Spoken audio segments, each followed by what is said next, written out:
I think it could, but I disagree that I don't think that's the primary reason why it's up so much today.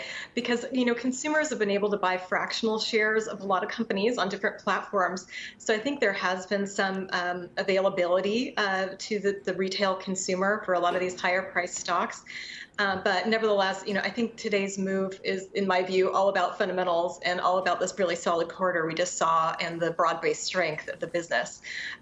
So I think incrementally, it's positive that we're seeing this stock split, but I think there has been availability again through fractional shares that people have been able to purchase on various retail platforms.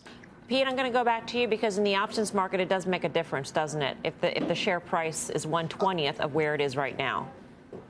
Right. Absolutely. 100%. And I think the fractional shares is overblown as well. I think people still shy away from that, Mel. I don't think that they feel like they're being shut out. And this is an opportunity, I think.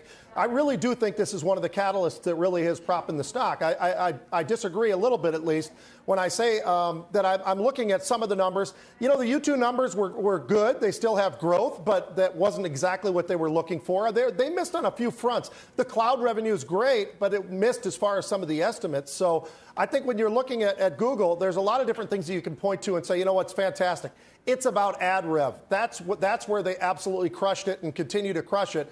But I still lean on the fact that people have the opportunity, and with options, giving them that much more of an opportunity to participate in the stock. I think, and all you've got to do is look at the options markets and just look at those volumes, Mel. I mean, right now we are averaging close to 45 million contracts a day this year. So that gives you a little bit of an idea. And each and every year, we're just getting bigger and bigger and bigger in that area. So I think the derivatives markets are hungry for something like this, and they're hungry to be able to trade stocks like Amazon and Google and others that are trading at really, really high, lofty levels.